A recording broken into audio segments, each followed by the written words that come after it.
wano nawali gakyaliga mundu okusinga wabula olwali tujja kuddako ku ne Kampala Uganda Parliament eneteeka lyegenze maaso n'olabika nti eyisizza abadde basinzira ebweru w'eggwanga ne mukukuta ne mufuna ssente nga gavumenti ezimanyi mubakeeredde ngamba gavumenti eya wano ebyo tugenda kuba tubikubuulira nabyo obitegere bulungi nnyo nnyini ddala.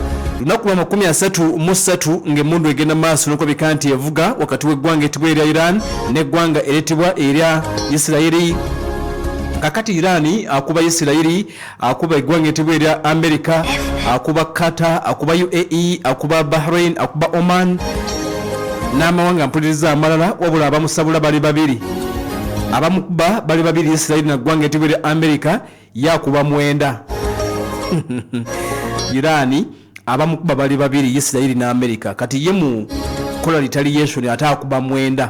Abarabu 7 ng'okutadde Amerika ne Isirayiri bakuba in retaliation bamukola ki ebyo mubimanyi. Kale nno nebukedde nako olwaliro amasekati ag'ekibuga ekiyitibwa Tel Aviv Irani bamukubye nnyo mu kiro ekikeesezza olwaleero naye era webukedde Irani akubye nnyo Isirayiri. In fact Isirayiri olwaleero bagambye nti luyinza okubeera olunaku oluzibu ddala balina Jewish holiday yaabwe gye bayita Passover holiday ya leero. Kati ku Passover holiday Irani agamba temujja kujaganya bi Passover byammwe era babalabudde bagambye nti mulinde ekigenda okujja kigenda kubeera kinene. Wabaddeko oba oliawo coordination wakati w'omu Iran n'omu Hezbollah. Kakati Irani abadde akuba masekati Hezbollah nga akuba kitundu kya mambuka ekibaddewo kibadde kikangena kubuli embeera nga babadde mu bitundu bya Isirayiri. Kyokka gavumenti ne Iran waliwo ennumba mpuliriza ezibulako ezikoleddwa abasajja bayitibwa aba Isirayiri babikanga bali mu taamu egenda naye ebirala bingi tugenda kuba tubyetegereza. Donald Trump agamba nti lugenda kuggwa wiiki 2 oba 3 awo ngenda kunnyonnyola then nkubuulire singa luba teruwedde oba oliawo operation ey'okugurawundi ebirala ebiyinza okulabika nti bivaayo tugenda byonna kwongera okuba nti tubyetegereza. Twongera okukwaniza taddeko mu kibuga ekikulu eky'eggwanga Kampala abatuliza nga musinzira ebweru wa Kampala bali ku mukutu gwa YouTube, abali ebunaayira ebweru w'eggwanga eri America, abali e Canada nammwe abali mu bitundu bya the Middle East. Katwejjukanye tusimbule bwebuti bwebuti mu Inside Story. Bweruti mu the Inside Story ziri dakika 10 zokka ezimaze okuyita ku ssaawa 4. Kale nno wakati mu kwetegereza bweruti ki ekyaliwo ennaku z'omwezi ziri lumu mwezi gwa 4 olwaliro mwezi mupya lumu mwezi ogwokuna omwaka gwa 2026. Olwaliro nno naku lwa 9 mu lumu olw'omwaka omwaka gugenda ennaku 274 zokka gujja kuba gugenda maaso n'okuba nti guggwako. Tujjukira omwaka gwali gwa 2021 emyaka 25 egiyise yaliko omukulembeze w'eggwanga era Federal Republic of Yugoslavia baali bamuyita Slobodan Milosevic bamukazaako erinnya erya the butcher of the Serb. Kakati bono bagenda maaso n'okubika nti ampuliriza bamuyigga era bwe lwali bweruti yeewaayo eri police special forces n'atandika okuba nti awozesebwa emisango egy'abakalintalo gye yazza mu kaseera ng'akulembera. Slobodan Milosevic y'omu ku bannakyemalira abasinga okujjukirwa ennyo mu byafaayo ng'ogambye nti bamukazaako erinnya erya the butcher of the Serb. Yali president w'eggwanga lya Serbia wakati w'omwaka 1989 n'omwaka 1997 era n'abeera president w'eggwanga lya Federal Republic of Yugoslavia okuva mu 97 paka bagenda maaso n'okukira nti oba oliyaawo abamukunkumula omukono mu kibya mwaka gwali gwa 2000 entalo ezaalyawo Yugoslav Wars ono yazeetabamu butereevu era bingi byagenda maaso n'okubika nti ampuliriza akola nga kijambiya. Kale nno kijambi ono luvannyuma lw'omukunkumula omukono mu kibya mu mwaka ogwa 2000 ebintu byamwonoonekera Slobodan Milosevic okakkana nga bamuyize yonna gye yali. Kaakati mwaka 2001 ne yeewaayo mu mikono gya poliisi bamusiba emyaka mitono kubanga yafa ku myaka 64 mu mwaka gwa 2006 nga wayise emyaka 5 gyokka ng'amaze okulabika nti oba olyawo yeewaayo mikono egy'abakuumaddembe. bwebuti mu Inside Story. We report in depth. New video today from Israel's military claims to show. You tell us your side of the story. Your side of the story. Hamas has underground tunnels and basements, but they sure know how Pal to torture. FM News and You World.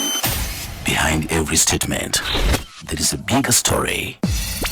Get the bigger and real story. This is Pal FM. Ekkola ly'omuntu wa bulijjo. This is Pal FM, ekkula ly'omuntu wa bulijjo. Kansooke nnangirire nti Donald Trump ajja ku ssaawa 3 oba ku ssaawa 2. Batugambye nti kasaziwera ssaawa 2 wali munamuggwanga ettibwa erya Amerika bakyali mu kiro bwe bunaaba bukedde olunaku wampuliriza olwokusatu ewaabwe. Trump agenda kujja ku ssaawa 2 agenda kuba alangirira. Waliwo announcement erindiriddwa essaawa yonna okuva kati. Simanyi oba oyinza okugiteebereza naye ng'okusinziira ku mwogezi wa White House bamuyita Caroline Levitt ategeezezza, in fact ew'amawulire ategeezezza n'agamba nti Donald Trump ayina a very important announcement ku lutalo lw'eggwanga erya Iran olwaleero ku lwokusatu ku ssaawa zigenda kubeera 2. Kitegeeza nti tulinze Donald Trump ajje obudde buke agende maaso n'okubika nti alangirira olunaku olwaleero. Bwe batyo Abamerika tulinze tulabe ekigenda okuba nti kivaayo, n'ensi yonna erinze, Iran balinze, Middle East balinze, ne munda mu ggwanga erya Isirayiri balinze. That important announcement batugambye agenda kuba ajja. Kakati mujjukira akaseera ffe batugambiranga nti General Museveni agenda kujja. Kati ku lutalo lw'eggwanga etibwa erya Iran munnange omusajja alwefunza ye mwogezi yasalawo yakola ki kati alina announcement endala bw'aba amaliriza owaffe yagambanga therefore ng'omanya. Kakati owa America Donald Trump bw'aba amaliriza agamba nti thank you for your attention to this matter President Donald Trump. Nikisibula nekigenda bw'aba amaliza bw'atyo bw'akola thank you for your attention to this matter bw'atyo bw'amaliriza. Awo tuloye wetu bwebeera kale nampuliriza olunaku olwaleero tulinze Donald Trump agenda kuba ajja okola announcement endala wabula batugambye nti eri very important.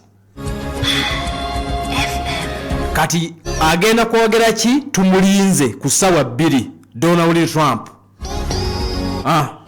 Ssaawa zigenda kubeera 2 tugenda kuba tumulinze ajja kutugamba kitalumaliriza tasuulawo tawulo. Jjukira olwajjo yayogedde ku kyokuba nti olutalo lugenda kukoma mu wiiki 2 oba 3.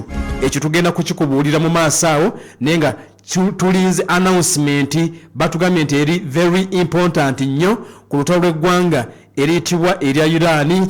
Akadde kano kati mbagambye nti nga bwe tumulinze Middle East bwe bamulinze, mu Isirayiri bwe bamulinze, America ne Iran bonna bamulinze. Agenda kujja kwogera ki nze naawe ataddeko Pal FM ekulera omuntu wa bulijjo. Kansooke nkubuulire ebibaddewo njagala kusooka kulaga embeera ebadde munda mu ggwanga eriyitibwa erya Iran then tukulosinge tugende Tel Aviv naye nkubuulire mukwano gwaffe ebigenze maaso n'okuleka nti boolyawo abibaddeyo Tel Aviv olw'ensonga nti abasajja bayitibwa aba Iran bakoze ennumba ez'omugirano ate nga mu kaseera ke kamu n'abasajja abo bayitibwa Abayisirayiri tebasoose okuleka nti bakoze attacks eziwerako munda mu ggwanga eryo eriyitibwa nate erya Iran nate nga ebigenze maaso n'okuleka nti boolyawo abivuddeyo akadde kano kenyini Pal FM ekula eri omuntu wa bulijjo. Yiino steel plant endala y'eggwanga etibwa erya Iran mu kitundu ekiyitibwa nate Esfahan egenze maaso n'okuleka nti boolyawo ekubiddwa bubi nnyo. Steel plant mu kitundu ekiyitibwa Esfahan ekubiddwa bubi nnyo. Embeera nga bwegenze maaso n'okuleka nti boolyawo etambudde. Iran bamulumbye era bamukubye bubi nnyo mu Esfahan. Batugambye nti enfeezi ziwerako zigenze maaso n'okeka nti zikubiddwa omuli ne steel plant y'eggwanga eriyitibwa erya Iran. Obulumbaganyi era bukoleddwa nga bw'amaanyi nnyo nnyini ddala mu kitundu ekiyitibwa Tehran, ekibuga kye bayita Tabriz. Naye abasajja bakozeeyo ekikwekweto byonna mu kirampuliriza ekikeesezza olunaku olwaleero. Zibadde extensive strikes ezikoleddwa abasajja bayitibwa Abayisirayiri bazirangiridde era nga mu mbeera eringa eyattaamu egenda n'ebyayo abasajja bongedde okuba nti boolyawo batabuka. Omusajja bamusabulira ddala mu kiro bwe bamaliriza okumusabula nga naye aleeta era nga bwe kibadde yes nga bwe kigenze maaso n'okweka nti kibadde olumaze okulabika nti bakubye enfo eziwerako abasajja bayitibwa abayiraani nabo ne batanula okusumulula nato okuwerekereza eggwanga lino eriyitibwa erya Isirayiri ebikompola nga bwe ngenda okwongera okubuulira naye tutegedde nti enfo eziwerako azigenze maaso n'okulabika nti zikubiddwa now ekitongole ekiyitibwa CENTCOM kya ggwanga etibwa America ekivunaanyizibwa wakati ku lutalo CENTCOM the Central Command bategeezezza nti ennyonyi eyitibwa B-52 bomba akaseera kano eri active nnyo mu lutalo America ng'eringa eri mu final touches bwe batyo baasitudde dda B-52 mu operations kakati ezigenda maaso munda mu ggwanga erya Iran zirimu ennyonyi ey'omutawaana gye bayita B-52 erulimu wakati egenda maaso n'okulabika nti ezoganya eggwanga ereetebwa erya Iran eggwanga ereetebwa erya Iran bagenda maaso n'okulabika nti oba olyawo bamukuba zi banka busters tegedde nti ekimu ku biruubirirwa ebya Isirayiri n'eggwanga ereetebwa erya America baagala waakiri mu nnaku ezisembayo nga terunna bagenda maaso n'okuba nti lukomekerezebwa mu butongole nti baagala bagende maaso n'okuba nti oba olyawo omusajja bamukuba basaanyeewo uranium zino zi banka busters zibali mu mukubako baagala basaanyeewo uranium nga tebanna baduvaamu bagenda okumuleka nga takyayina yadde mbeera nga bwetambula kati pulaani y'okubba uranium wa Iran oyingera gye kubuulira embeera nga bweri naye katono nnyo muna mu ggwanga etibwa erya Qatar kadde kano kennyini Iran yiino Ministry of Defense etegeezezza nti bava kuba Iran eva kuba oil tanka emu ey'eggwanga lya Qatar ekubiddwa mu mazzi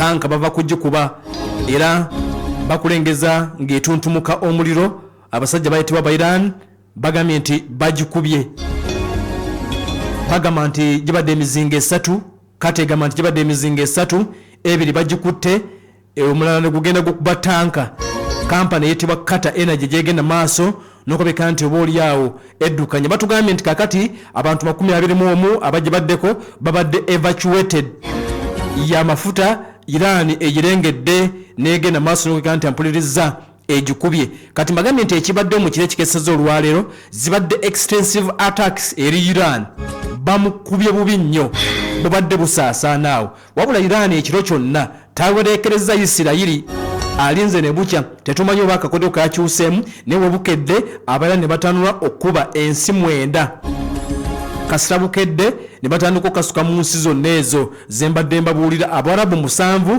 ku Saiseri ku seggwanga ereetibwa erya America newankubadde America tebamukubira waka bamukubira mu mawanga ago ag'Abarabu kakati nno tanka y'eggwanga etibwa erya Qatar ey'amafuta kampani ya Qatar Energy abasajja bayiino bava kugibwatula yonna ekutta omuliro wakati mu mazzi amulenga bwe tugenda maaso n'okuba tugafuna kale newabaddewo ennumba ez'omugirano ezikoleddwa ku ggwanga ereetibwa erya Isirayiri egamba nti abantu 14 banyiga biwundu masekati ag'eggwanga eryo waliwo omukwano gwaffe bagenda maaso n'okulabika nti banyiga ebiwundu wali muna mu ggwanga etibwa erya Isirayiri abahuthi okusinzira e Yemen nabo bakedde kulabika nti bakasuka obulumbaganyo obukoleddwa ku mulundi guno bubadde nga obuli coordinated wakati w'omu Irani n'omusajja mu Hezbollah kyokka mu ddakiika zino zennyini amulega ategeezezza nti abahuthi nabo babano bava kugenda maaso n'okuba nti bakasuka eggwanga erya Iran babano era bakava okuba fuel tanka eziri ku kisaawe ky'ennyonyi Kuwait Airport eggwanga lya Iran lino lisindisewo drone bakubye Kuwait International Airport bakubye tanka ez'amafuta ezisangibwa ku kisaawe kino era bagambye nti omuliro gwe gugenda maaso n'okulabika nti gwaka wano wava okuba ku kisaawe ekyennyonyi tanka eziterekawo amafuta drone za Iran ziva kwokyawo Isirayiri egamba abantu 628 amu mukaaga balina ebisago kasokedde ng'otero olugenda maaso n'okulabika nti oba olyawo lutandika ekitundu ekyamambuka g'eggwanga etibwa erya Isirayiri okusinza ku mukutu oguyitibwa Channel 12 abagambye nti silence zimaze okulabika nti ziteekeddwako aba Hezbollah bwakakeerera babadde bagenda maaso n'okulabika nti balonkinga alesi buli luvannyuma lw'eddakiika 30 asonga ne Iran webadde ekola okuva ku makya nga Israel emaze okulabika nti ekuba Iran bwesituse n'aba Hezbollah ne batandika kati ekigenda maaso in fact okuva ku ssaawa zibadde nga 3 paka nakati aba Iran bali mu kusindika bakuba okusinga ebitundu eby'amasekkati ag'eggwanga mu kaseera ke kamu abasajja bayitibwa ba Hezbollah nabo ekitundu ekyamambuka bakipatanye bagenda maaso n'okeka nti obaolyawo bakisabula ekyenkaneddaawo waliwo emmotoka n'ebizimbe akadde kano ebirengerwako ebigenze maaso n'okeka nti obaolyawo obikubiddwa ekitundu kibayita Bunei Baraka kimu ku bitundu ebikubiddwa ekibuga ekiyitibwa Tel Aviv kyennyini nate nga bwe tugenda maaso n'okwongera okuba nti tugalengera Saudi Arabia nayo Ministry ya Defense egamba nti eri mu kukola interception waliwo drone endala 2 zibakubye nga zolekedde eggwanga eryo. Israel egamba nti bakitegedde nti waliwo wave ey'emizinga endala eyolekedde eggwanga eryo okuva munda mu ggwanga eriyitibwa Islamic Republic of Iran. Latest barrage bagambye nti ebadde evuddeko eguddemu open space era tewaliiwo lipooti yonna eya casualty mu kaseera kano kenyini Iran babadde asindika emizinga emitirivu nga giyikanga nkuba. Kakati mbagambye nti olwaleero abasajja bayitibwa Abayisirayiri balina olunaku lwe bayita Passover era balabudde ne bategeeza nti eggwanga etibwa erya Iran n'abasajja bayitibwa ba Hezbollah basuubidde okuba nti olunaku lwonna bagenda dukozesa nga bakasuka emizinga. Kati jjukira nti wawaddewo akalembereza kasawa nga 19 naye oluvannyuma lw'okuba nti batandise buli luvannyuma ddakiika 30 Isirayiri bamuleetera ekitundu ekiyitibwa Bunei Baraka mbagambye nti kyekisinza okugenda maaso n'okuba nti kitagetingiddwa nnyo mu kaseera kano. Isirayiri egamba nti wabaddewo ebifo 4 crash sites munda mu kibuga ekiyitibwa Tel Aviv. Batugambye nti Bunei Baraka ekitundu kibayita Holon n'ekitundu kibayita Petah Tikva wabaddeyo ampuliriza missiles nga 4 ez'abasajja bayitibwa ba Iran oba wakiri cluster munitions ezigenze maaso n'okubika nti zigudde essayidi awo naye nga bagambye nti buli luvannyuma ddakiika nga 30 ezigenda maaso n'okuba nti ziyitawo ebyombi bya Isirayiri biddamu okudetectinga n'okulengera ebizuka eby'abasajja bayitibwa ba Iran ebyongera okwesolesa nate ekitundu ekyo ekiyitibwa ekya Isirayiri. Yetegeezezza nti wabadde obulumbaganyi yabadde drone bagikwatidde mu kitundu ekiyitibwa Fujairah. Kakati ebipampagali ne bigenda bigwa ne bitta munansi w'eggwanga erya Bangladesh wali ampuliriza mu ggwanga etibwa erya UAE. Embeera nga bwetambula ebira tugenda kwongera okuba nti tubikuleetera naye nga at least okulwana bwekuti okubadde kukyali. Iran bagambye nti ennaku zino abadde alinda ne bukya ekiro babadde nga bamukuba nnyo kakati kasita bukya ng'atandika era bagambye nti atandise ayokyezza fuel tanka esangibwa ku kisaawe wali munda mu ggwanga erya Kuwait abagenze maaso n'okubika nti bakubye tanka ey'amafuta ey'eggwanga erya Qatar bagirengedde ku mazzi ne bagikuba missiles 3 2 ne bazikwata emu n'egenda eyokya. UAE bagambye nti omuntu omu afudde. Saudi Arabia bagamba nti drone 2 ezo basobodde okubika nti bazikutte. Tel Aviv ebitundu eby'amaserengeta tutegedde nti barrage eddako in fact ntujja gikubuulira batugambye nti barrage eddako balengedde ekkerera mu bitundu eby'amaserengeta omuli ekibuga ekiyitibwa Dimona n'ekibuga kibayita Aradi ate nga amasekkati ge basoose okukuba ekitundu ekyamambuka okusinga badde rocket fire okuva mu basajja bayitibwa aba Hezbollah. Kati embeera bwetu bweri ku by'okulwana bwekityo bwe kiri naye nga Israel erabudde bannansi nti olunaku olwaleero luyinza okubeera olufu lwonna kubanga basuubidde Iran nti egenda kubeera bakasukira nnyo mu kaseera ke kamu n'abasajja bayitibwa ba Hezbollah songa mbagambye nti n'Abahouthi nabo tebalutumiddwa mwana bakasuse missile. Israel egamba nti missile egirengedde okuva munda mu ggwanga erya Yemen abasajja bayitibwa Abahouthi nga nabo bakasuse. Nepal FM kakati ebirala tugenda okubireeta ataddeko ekkulera omuntu wa bulijjo Donald Trump tumulinze ku ssaawa 2 ngenda kukubulira ebigambo byayogedde akadde kano ebiraga nti ayinza okuba nga otagenda kulumaliriza n'ebirala ekya operation okulumba ku ttaka kiri kitya bina tugenda kwongera okuba nti tubyetegeeza. Tuli ne MTN wabula abamatu ga Mix Secondary School bagamba nti essomero lya Dene Boarding abava abaana abalala n'abalenzi on A-level musingi gwa busiraamu obula bakiza n'abenzikiriza endala basomesa batendeke bamanyi bulungi okulabirira abaana.